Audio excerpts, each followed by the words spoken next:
Dandavat. Amya Sindhu Prabhu Ki, ocean of beauty. But a humble man nonetheless. Servant of an ocean of beauty. Aspiring servitor of the servants of the servants of the ocean of beauty, inconceivable beauty, Sri Krishna, Yam Shama Sundaram Achintya Guna Swarupam. Someone asked me, they were at the Vila Govinda, and someone had been a devotee for some time. So, I ask for questions because I'm looking for some theme of Krishna consciousness to speak about and praying for some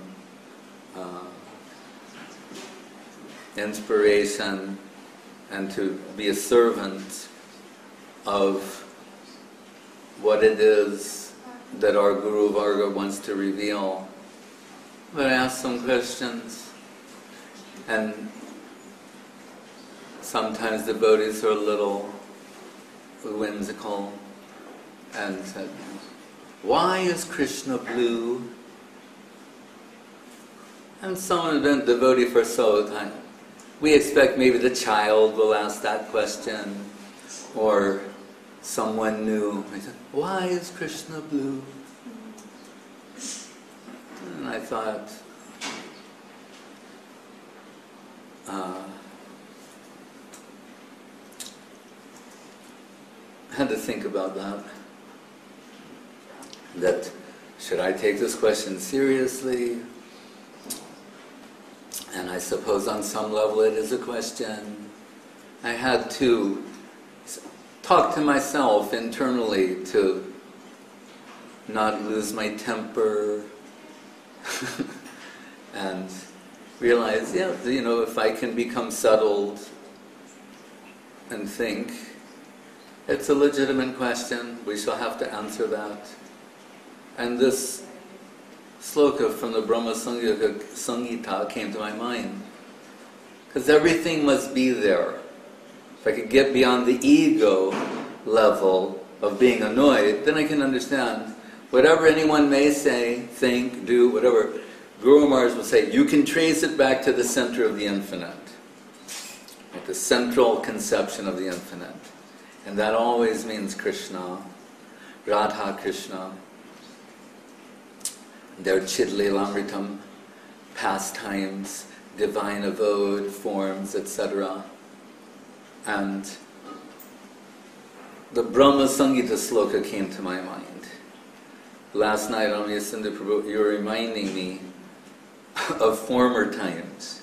I didn't understand what you were saying at first, but it's perhaps a story that I told in some context and when I first joined Krishna Consciousness Movement, which is almost like on this day, actually this day is Navami, Gora Navami in the month of Madhusudan. So on Dashami, the next day is the day that I joined. On this day, my so-called birthday, I was praying, reading Bhagavad Gita and praying what to do. I had told one of my friends that I would become a devotee. And I had some attachment to music and being a musician, and wondering how can I accommodate these things. And we're told by Guru Maharaj in Brihad Bhagavatamritam, the last sweet bullet of Maya is where she offers herself as your servitor.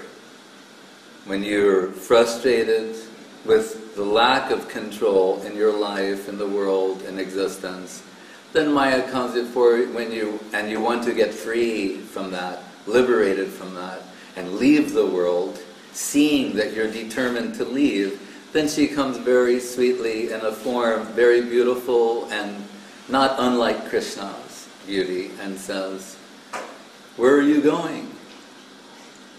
You know, I'm leaving, I'm fed up, I can't take it anymore. I'm tired of being an enjoyer, exploiter, consumer. Now I want to dedicate myself. She says, consider this, I'll be your servant. You'll be Shiva and I'll be your Shakti. How about that arrangement? So how that came to me in the form of a suggestion from Maya that go to India and learn the sitar. Then you can have Krishna consciousness and music together. That's a good idea. Go to India and there you'll have Krishna and all Krishna consciousness with music at the same time. You can study music and Krishna consciousness, everything will be... Why do you think you have to go join the temple? Right? And anyway, so why did I say that?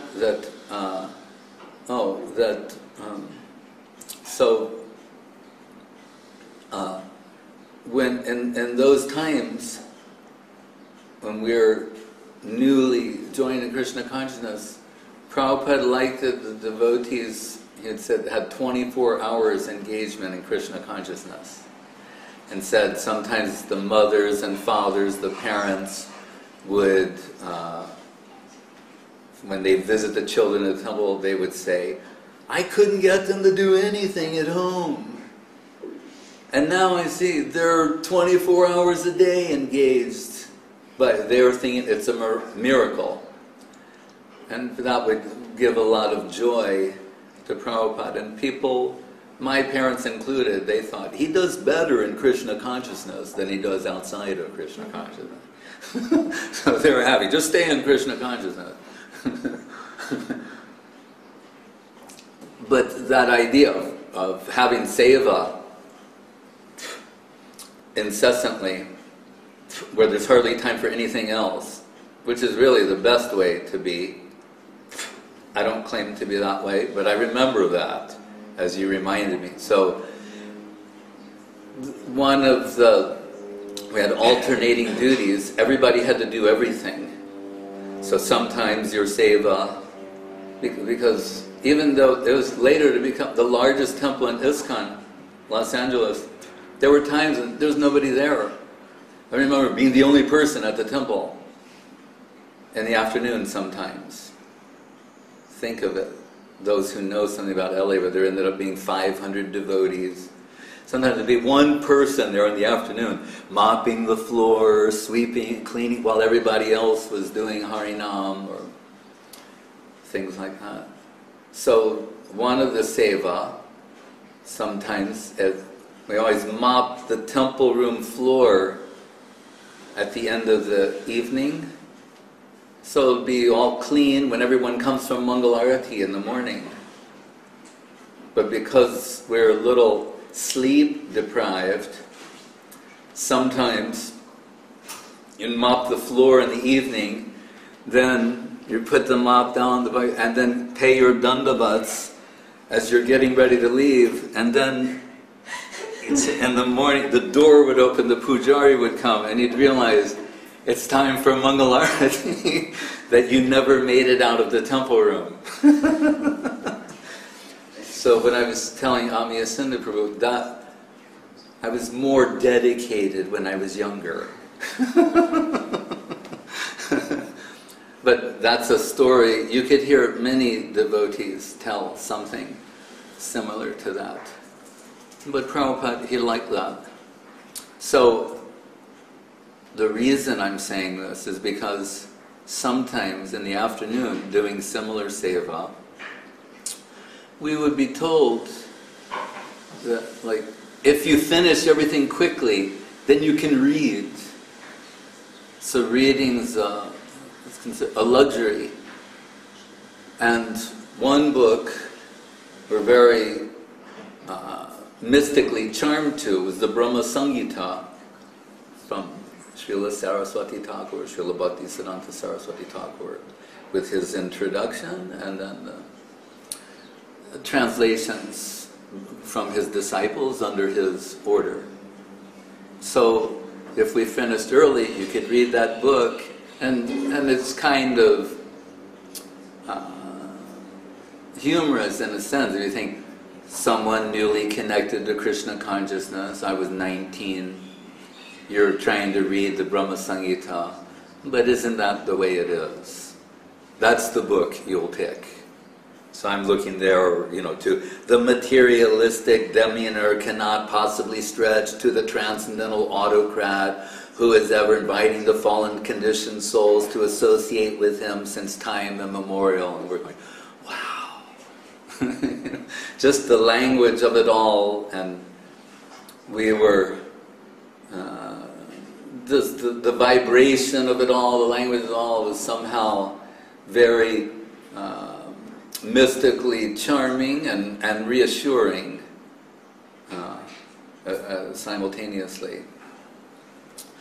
And Prabhupada liked to quote those slokas, as do all the Gaudiya Vaishnavas, and one of them, and he says, Premanjana Churita Bhakti Vilochanena Santak Sadeva Hridayeshu Vilokayanti Yang Shama Sundaram Achintya Guna Swarupam Govinda Mari Purusham Tamaham Bhajami. So he says here, Premanjana, Prema Anjana Churita Bhakti Vilochani. When the eyes are saturated with prema, here prema is described as like an ointment, an anjan, some, what do you say, with curative ointment that can restore or give proper vision. So to see Krishna, for the eyes to see Krishna, as Saraswati Thakur said to the man asking, have you seen Krishna? He said, you need to learn the method for seeing Krishna. And that's partially what Krishna consciousness is. Beginning, middle, and end is the method for seeing Krishna. As Guru Maharaj said, to acquire the proper angle of vision. So, and then what does it say? So then we can say, oh, then we can have a glimpse of the form of Krishna. Shama Sundar. Premanjana Churita Bhakti Vilochanena Santak Sadeva Hridayeshu. And saying, the heart, we're talking about the deep heart's core. So the heart, under the influence of love and affection for Krishna, can see Krishna properly. And who is Krishna? What is Krishna? Yam Shama Sundaram. Shama Sundar. This blackish, bluish, but what type of color? It's saying achintya guna. It's an inconceivable color. We may compare it to the monsoon rain cloud, or say blue or black, but it's saying achintya guna, inconceivable color, quality, characteristic, is Shama Sundar, the beautiful Shama color of Krishna.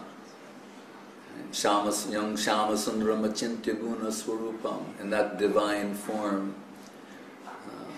Govinda Mari Purusham Tamaham Bhajami, Brahma says. Brahma,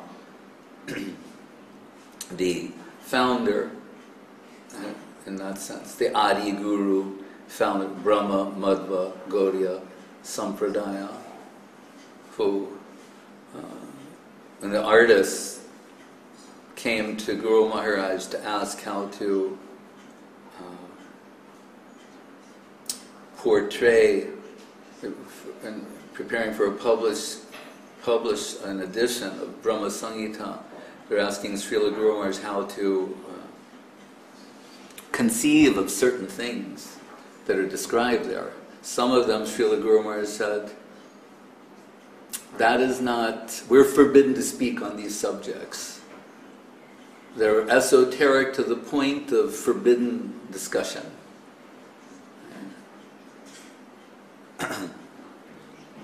Why? Because we're so riveted to the mundane. Our thinking is so colored by acquired prejudice of mundane experience that hearing such things, will have a tendency to impose the mundane upon the spiritual, and that is an offense against divinity that will be harmful to our spiritual progress. But on some other things, he said that they could. And so, like it's mentioned there, that Saraswati instructs Brahma in the Kama Gayatri. How to portray her Brahma situation. So Guru Maharaj told first, he said, this means Dibya Saraswati. Because you have a Saraswati in the Saguna world and Dibya Saraswati of Goloka, before there's any mundane world. That's Saraswati. So he's saying Dibya Saraswati. And they all have what is called, what is it, Bahan or Bhima, carriers. So they asked Srila Guru Maharaj, how should she be seen? And Guru Maharaj closed his eyes and he said, she is riding on a white swan. And we have the impression as though he looked, he could see into that divine realm. So there, that sort of mystic revelation is there in Brahma Samhita, and we hear about the flute song of Krishna entering the 8 ear holes of Brahma, and the Brahma Gayatri being vibrated, manifested by him. And it's Srila Guru Maharaj who revealed the inner meaning of the Gayatri mantra, its hidden meaning. How that really the flute song of Krishna is singing the song of the service of the lotus feet of Srimati Radharani. A very beautiful explanation is given, and it's consistent with our understanding from the very beginning, this idea about proper seeing, acquiring the proper angle of vision, is giving the proper angle of vision. The primal Guru Sloka, Om Jnana Timarandasya Jnananjana Salakaya Chaksurun Militam Jena Tasmai Shri Gurave Namaha. Saying the eyes are cataracted by ignorance, by acquired prejudice, cannot see properly, cannot see the world properly, cannot understand my own identity and what is my place within this world. So the devotee, the aspiring servitor, is praising Sri Guru as the one who removed the cataractus eye of ignorance with like laser light, surgical removal. Guru Maharaj, who listened to the radio and heard from the newspaper, he heard about all types of scientific development. He told that in the future, he liked the idea of lasers, and he said they'll use lasers for many different types of surgical operations. And it's true. But here we like the laser example because it's comparable to light. Light on the eye removes the cataract, the obstruction. Without light, without the sun, the eye cannot see. It needs light to see. The light cannot see independently. And that is our position. In one place, Srila Guru Maharaj said, without the grace of Sri Guru, we are like clay. Clay, lifeless clay. It is by the mercy of Guru and Vaishnava that lifeless clay become infused with some serving tendency. When we wanted to make a book about Guru. Srila Guru Maharaj had said so many things in response to so many questions about Guru. So we thought at one point we should collect all of these things and make a book, because it's very extensive. General notion of Guru to more specific, to very high, refined conceptions of Guru Tattva.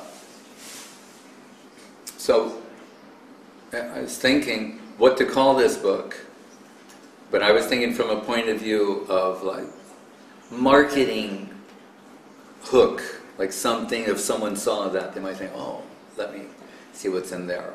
So I suggested him, and it was a phrase that originated with him, that we'll call the book Guru Heavier Than the Himalaya, or Heavier Than the Himalayas.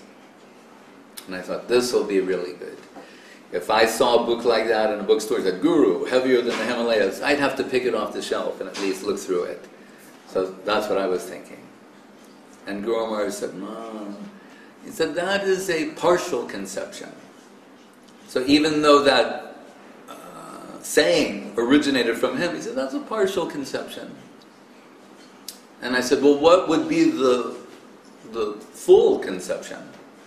He said, Sri Guru and His grace. And that's when he revealed. He said, actually, I wrote an article many years back, turned out to be something like 1934, and this is around 1983. He said, I wrote an article. So if you think about that, what is that, like almost 50 years later? And I wrote an article, it's called Sri Guru and His Grace. He'd written that article 50 years before. He said, there you'll find the full concept, proper concept, and if you'll use that as a guide to your selection and criterion. And so we searched it out, found that from the Harmonist magazine, and there we can say it was the most rational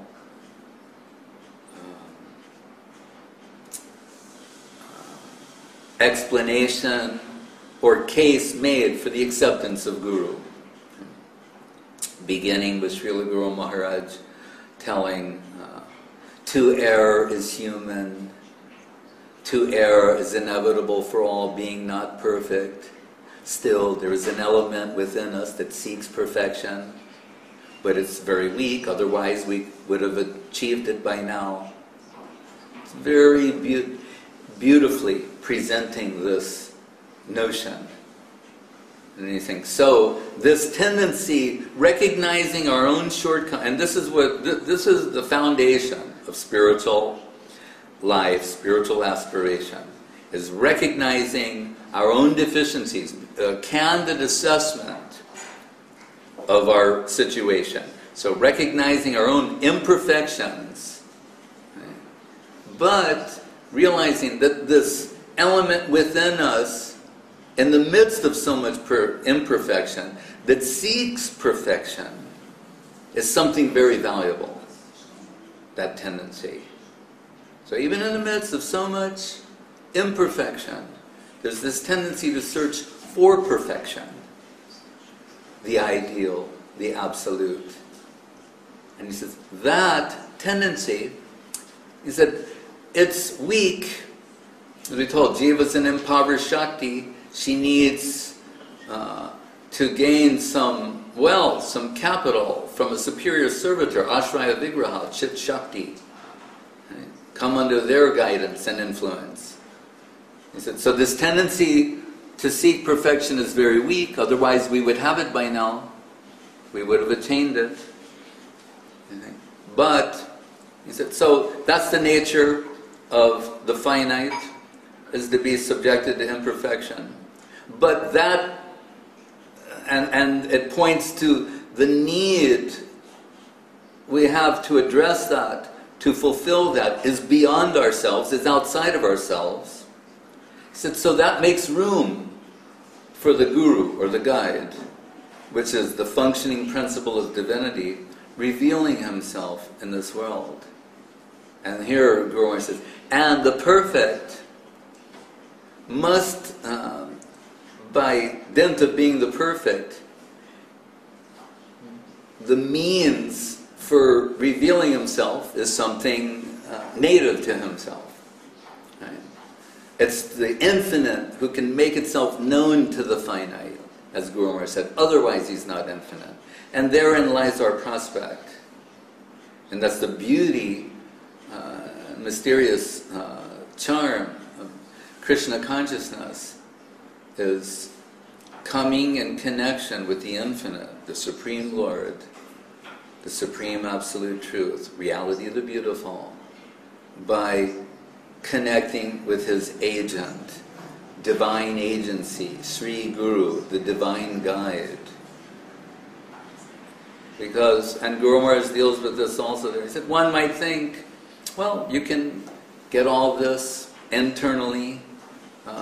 What is the need of help outside yourself? He said, but that voice within us is often unreliable.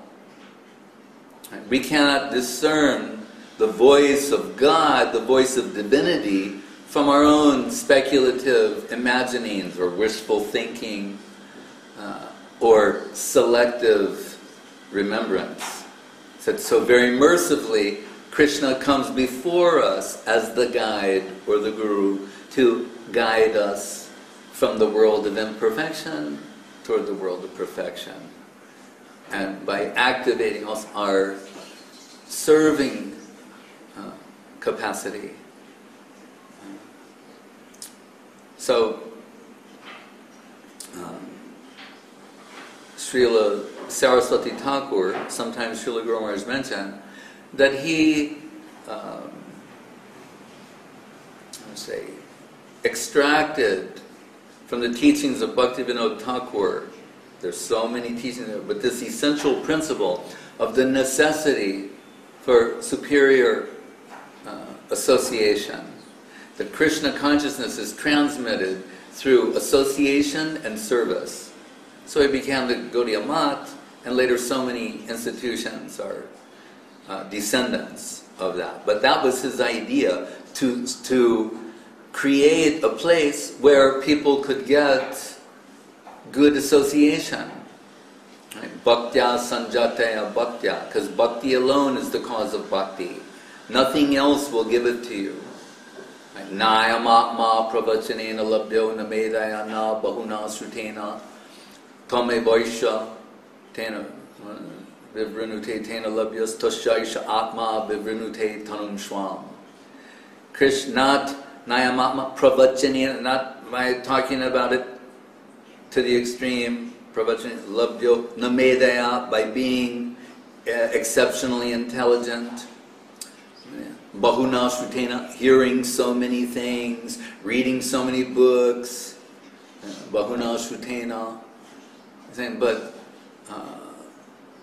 tashaisha atma vivrinute tanum swam. He reveals himself to whom he chooses, through whom he chooses. That's Krishna's decision.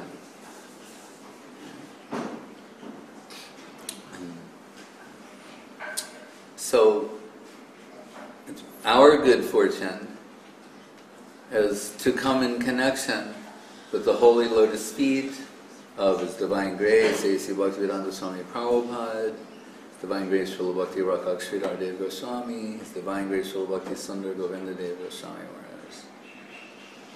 Maharaj. This triumvirate of Maha Bhagavata servitors of the highest order, whose sole happiness in life is extending Krishna conception to others. We know Srila Prabhupada, he could have remained happy, contented to stay in Vrindavan at the Radha Damodar temple, in the proximity of the samadhi of Rupa Goswami and Jiva Goswami, Krishna's Kaviraj, and engage in the internal culture of Krishna consciousness, of bhakti, Vilasatu Hridi Nityam Bhakti Siddhanta Bani. But the Bhakti Siddhanta Bani, the voice of Srila Saraswati Thakur, is vibrating in his heart. We shouldn't think that the voice of Guru, the order of Guru, the mantra of Guru, the instruction of Guru is some sort of a static thing.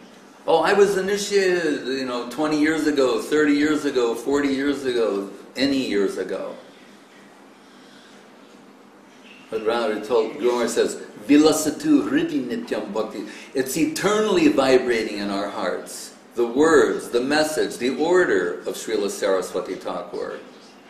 That's what got Srila Prabhupada to leave Vrindavan. I just spoke to Yudhamani Prabhu, he was saying, how old was Prabhupada? And we know he was something like 69 years old when he boarded the Jaladuta ship to go from India to America. And these things cannot be accidental or coincidental. But Krishna arranges, he's even kind to atheists. So if you want to disbelieve, he's not going to disturb your disbelief. He'll give you all sorts of reasons, statistical analysis to disbelieve. But faith culture is another thing too. So Prabhupada, what is the name of the ship that he enters? The Jaladuta, which means the water messenger. And the diary they have a few, it's a cargo ship, and they give a few diary to the passengers. It's only a few passengers. And you have a little diary you can keep on the ship, and Prabhupada would write things in. And at the top of the running head of each page says, "We carry India's message of peace and goodwill." So the ship called the Jaladuta, the water messenger, Nishta Shanti Parayana, is carrying Prabhupada over the ocean to America to begin the worldwide inundation of Krishna consciousness. And his only cargo, what does he bring? The Srimad Bhagavatam. He has some trunks of these Srimad Bhagavatam books. Sometimes they call them the brown Bhagavatams, if you've ever seen one. They were printed in India. And I remember myself this time, some 41 years ago, going into a bookstore in San Francisco and getting one of those books. It was the third volume of the first canto. I remember reading about Sukadeva Goswami, and this is the time of the 60s, and Haight-Ashbury and the hippie movement, and who's the leader? A 16-year-old boy who's naked. He's walking around naked. He has long hair and he's naked. And when he enters the assembly, the sages give him the presidential seat because they can see by the study of physiognomy that he's not a madman, he's a liberated soul to the extreme. So, and there's a beautiful description of Sukadeva Goswami there. Gurudev used to chant it so many times. He liked it so much that actually some of the words he took from the descriptions of Sukadeva Goswami and used in his compositions in praise of Srila Guru Maharaj. Because he's described as looking like Shyamasundara Krishna and the beauty of his neck, his body. There's an elaborate description of just how beautiful Sukadeva was. And I'm reading this book. I had some other books at that time, Bhagavad Gita, other things, but I wanted this. I was always seeing in Bhagavad Gita purport, reference to Srimad Bhagavatam, so I'm reading this. And then it says, Parikshit Maharaj asked Sukadeva, what is the purpose of one in life, specifically for one who is about to die? So the whole book, I'm reading the Sanskrit, the Devanagari, the words for everything I can, and the book leads up to this point, and the king says, what's the purpose of life, specifically for one who is about to die? And I'm getting more and more excited, and then it says, Thus end the Bhaktivedanta purports to the first canto of the Srimad Bhagavatam. And I thought, no, this isn't fair. And I'm like, you're kidding. It doesn't have the answer to the question.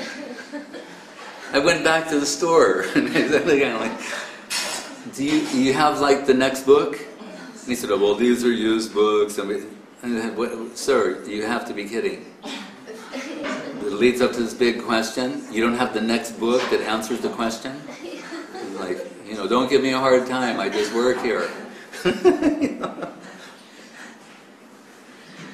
So I realized that I would have to join to get the answer to this all-important question. And actually, when I did join, they just published the first chapter of the second canto, where the question. I said, my dear king, I was saying, thank you, Lord. Your question. What is it? Varyani Shate Prajna Loka Itam Ripa Atmavid, something. He says, this question is beneficial for everyone to hear. So, we're, you know, by direct experience, fortunate to be touched by the mercy of the lotus feet of Srila Prabhupada and come in connection with the Krishna consciousness movement. And sometimes when I wasn't even initiated yet. Maybe I joined in May of 1971, and around June, July, I was in Los Angeles. Prabhupada would go for a walk in the morning.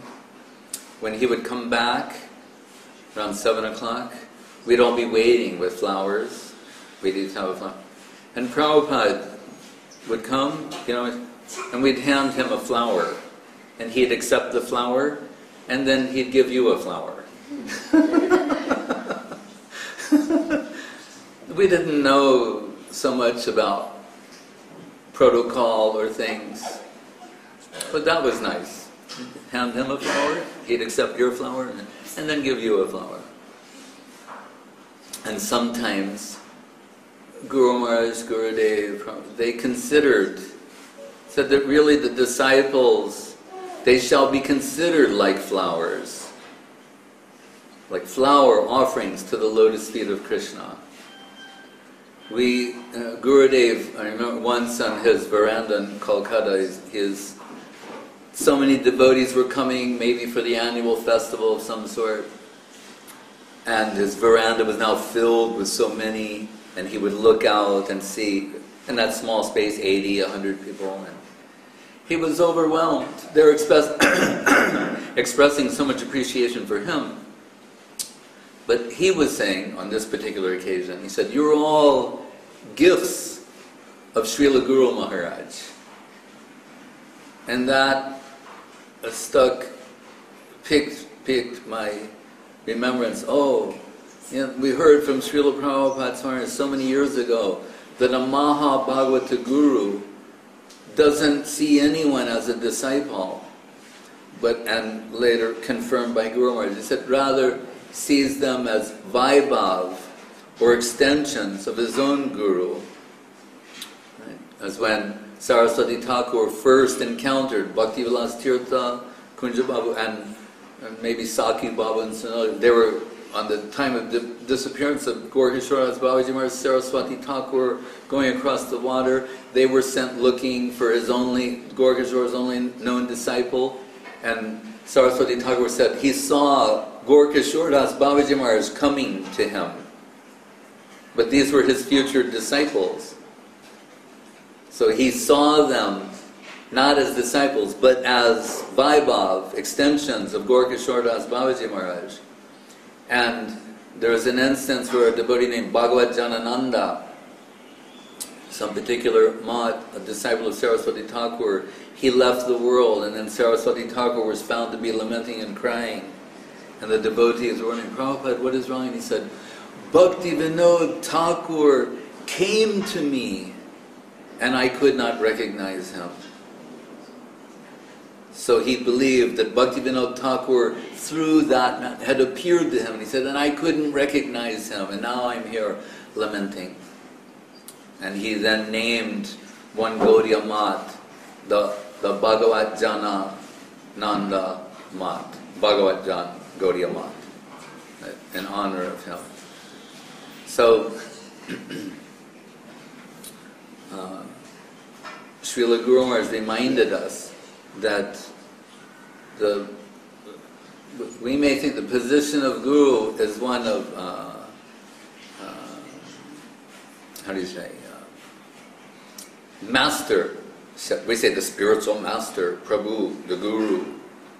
He said, but really, the position of the Guru is to be the servant of the disciple, as much as the pujari who's preparing the fruit to be offered to the deity. What do they have to do? They take one fruit.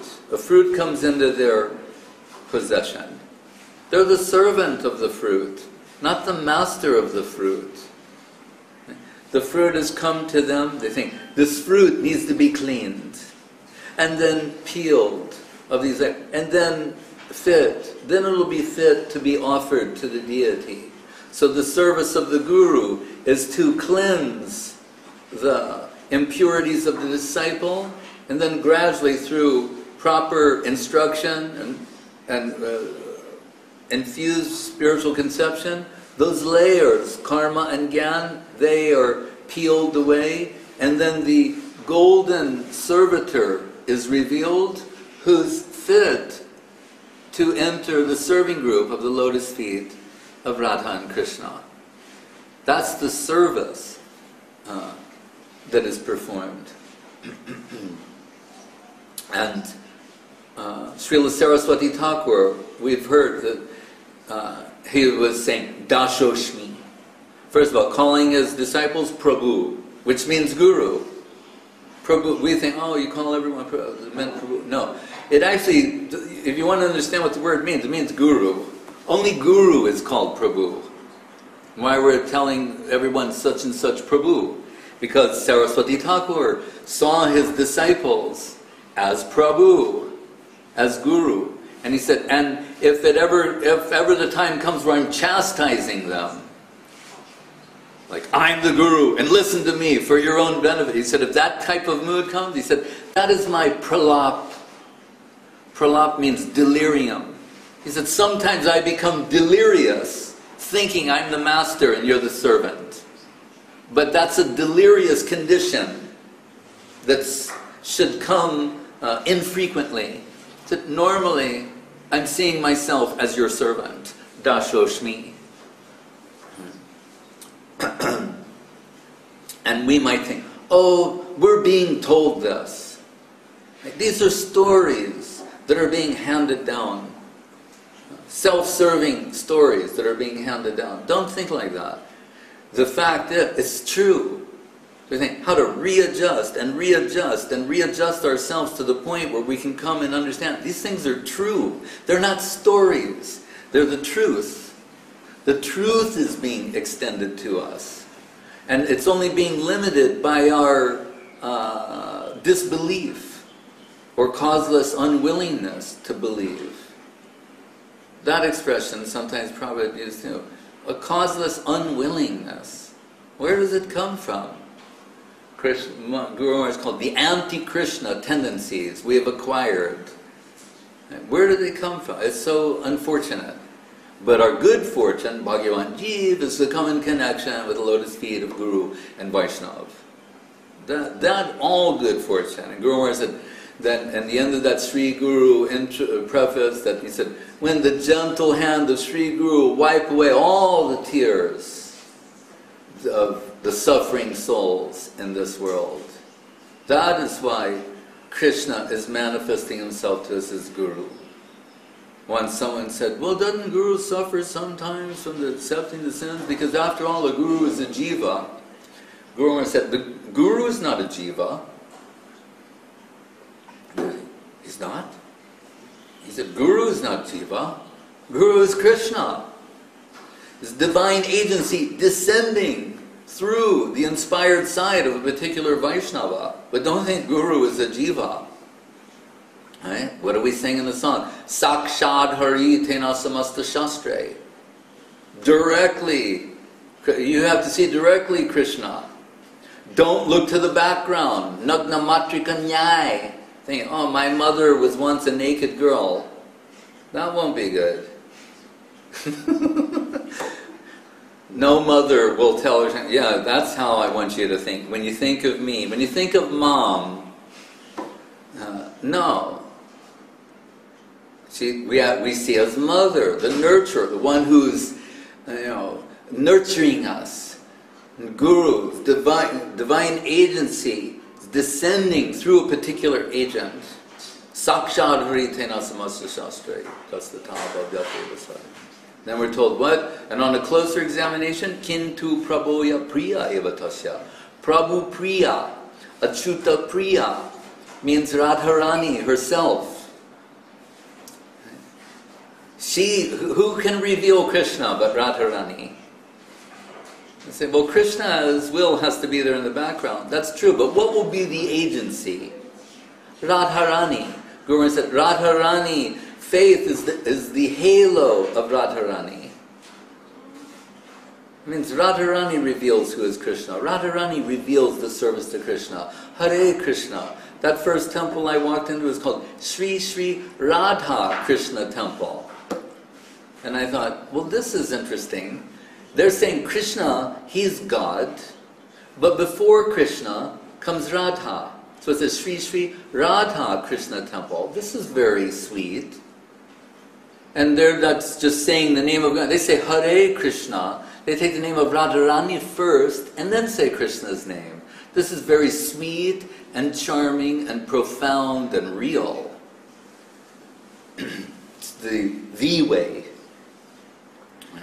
Prabhu Priya, the one who's most dear to Krishna. We'll say, well, Guru, of all the Vaishnavas, the most superior Vaishnava will be Guru. And therefore our Gurudev is most dear to Krishna. Yes, Saraswati Thakur said, up to my Guru, I mean from Krishna up to my Guru, there's perfect Krishna consciousness. Bhaktivinoda Thakur, Guru Jana Shire Puna Shobhapai Shataguna. If I look at my Guru, means conceptually, substantially, I see 1,000 times bright the lotus feet of Krishna above the head of Guru. So Prabhu Priya, and we go deeply. Saraswati Thakur is concluding marks in Charitamrita. He said, when I look at Bhaktivinoda Thakur deep, Gorgashoras Babaji Maharaj deep, I see Radharani and Lalita. Radharani and Lalita Saki. Gadadhar Pandit and Swarup Damodar. That's his vision. Right? Radha Bhadabhava. Why did Saraswati Thakur fault Lalita Prasad, his brother? Because he thinks Bhaktivinoda Thakur is his father. Father conception. Saying whom he should have seen as Radha. He made a mistake and saw Radha as Baba. It means like daddy. Right? How fine. Two sons, both descended from Bhaktivinoda Thakur. One Sahajya misconception. One pure Krishna consciousness. But in Lalita Prasad's defense, how can we offend him? We're just repeating what we've heard. We don't mean to. But in his defense, Guru Maharaj said, when he heard the Bhakti Vinod Viroha Dasakam, Guru Maharaj's praise of Bhakti Vinod Thakur, he liked it very much. So, if it brings people to the service of the lotus feet of Bhakti Vinod Thakur, then Lalit Prasad can forgive us, these children, for saying these. We're like those little children who kick people. We have a few of them here. And then they hide under their mother's skirt. So we're like that. And Prabhupada once said, when people say, oh, you're disciples, a bunch of fanatics, and they just say so many offensive things to people, and I'm here to say that's true. I've done that so many times, hopefully less, as time goes on. But Prabhupada said, oh, please, what they have is so valuable, they're so protective of it. So don't mind it. You forgive them. If they, that was his way of dealing with it. Once, the first time I went to India, Prabhupada got our visas for us. You see, more affectionate than a father. He got our visas. He goes to the Indian embassy and got visas for 30 devotees. I was part of that group. And while there, he blasted the Indian ambassador. Just blasted him. And then he came out. And he'd never had a 7-Up before. And he was thirsty. And this is in New York. There's some guy like selling pretzels on the street, Italian ices, 7-Up, and probably says, do they have Limca? And they go, no, probably don't have Limca, but there's a soda drink called 7-Up. You know. All right, and they gave him, probably drinking, pouring in his mouth, and he goes, do you think that I spoke too strongly? And everyone's, oh no, Prabhupada, what you said, But everyone was thinking, God, did he blast that guy? No, Prabhupada. And Prabhupada said, yes, it was strong. He said, I can do that. I'm an old man. They'll take it from me. He goes, but if you do that, they will beat you. Because he knew, whatever he did, we're going to imitate that. Then we're 30, we're going to march in and blast the Indian ambassador. Because we're disciples of Prabhupada. So he's cautioning us not to imitate him. But he wanted that, we would go to India, and he said they may think you're like dancing white elephants, but they'll all come to see the dance of the white elephants.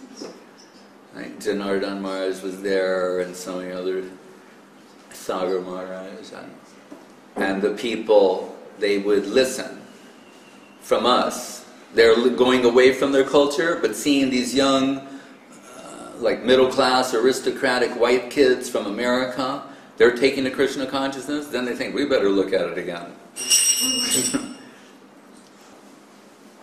Hare Krishna.